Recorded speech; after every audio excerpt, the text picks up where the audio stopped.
Kuiperian, Pak Mega mau cerita deh. Tapi ini mengerikan banget. Siap-siap ya. Jadi, tadi malam Pak Mega mimpi berada di tengah-tengah taman berisi banyak sekali kucing yang lucu. Pak Mega bermain bersama mereka, memberi makan mereka. Senang banget deh.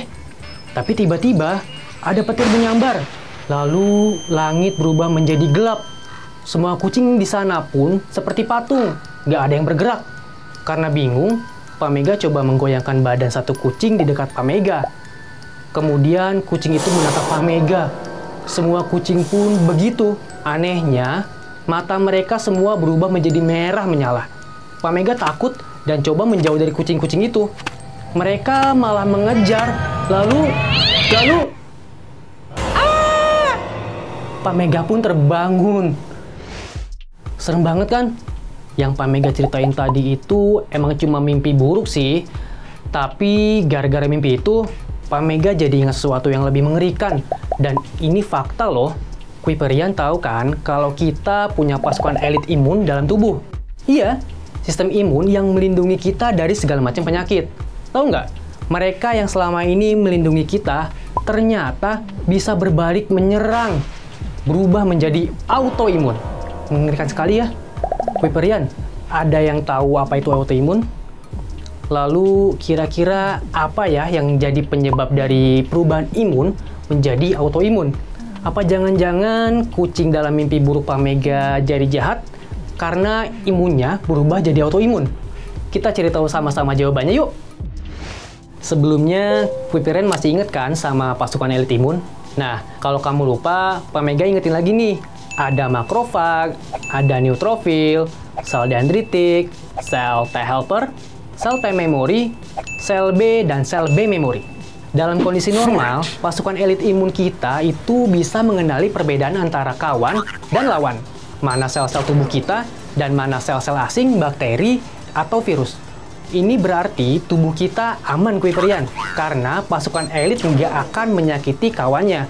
Tapi, kondisinya akan berbalik menjadi tidak aman jika imun kita berubah menjadi autoimun, yaitu saat sistem imun mengalami peningkatan aktivitas hingga membuat mereka memproduksi protein autoantibody. Kenapa tidak aman? Karena protein autoantibody ini membuat imun tidak bisa mengenali mana kawannya dan mana lawannya. Akhirnya, mereka akan menyerang semua yang ditemuinya tanpa terkecuali, baik itu sel asing yang menjadi lawan, maupun sel tubuh yang sebenarnya adalah kawan. Kebayang nggak sih? Mereka yang tadinya selalu siap siaga melindungi, ternyata bisa juga malah menyerang tubuh kita. Nah, pertanyaannya, kenapa bisa ya imun berubah menjadi autoimun? Setelah Pak Mega selidiki, ternyata sampai saat ini belum ada penyebab pasti mengapa autoimun bisa muncul. Tapi, Kuiperian nggak usah khawatir. Pak Mega menemukan ada beberapa hal yang diduga menjadi faktor penyebab terjadinya autoimun ini. Kamu mau tahu nggak? Yap, salah satunya adalah karena kita terlalu banyak minum suplemen imun. Ayo, Kuiperian ada yang sering minum suplemen peningkat daya tahan tubuh nggak? Kamu harus hati-hati ya. Tahu kenapa? Nah, suplemen imun atau yang disebut juga imunomodulator dapat merangsang produksi imun di dalam tubuh, sehingga pasukan elit imun jadi semakin banyak dan semuanya akan sangat bersemangat untuk beraktivitas. Sayangnya, kondisi ini malah memicu pasukan elit imun untuk memproduksi protein autoantibody.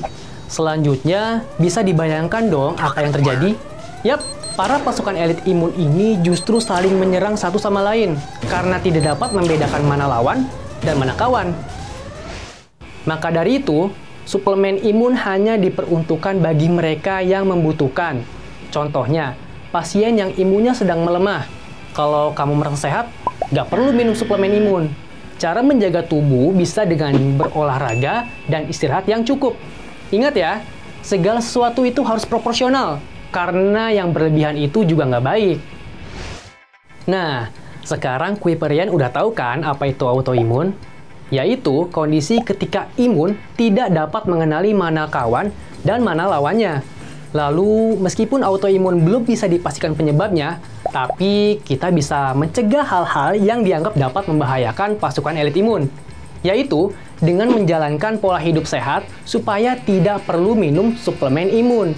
Oh iya, tapi kamu tahu nggak sih contoh penyakit autoimun itu apa aja? Kalau tahu jawabannya, kasih tahu Pamega lewat Instagram Pamega ya.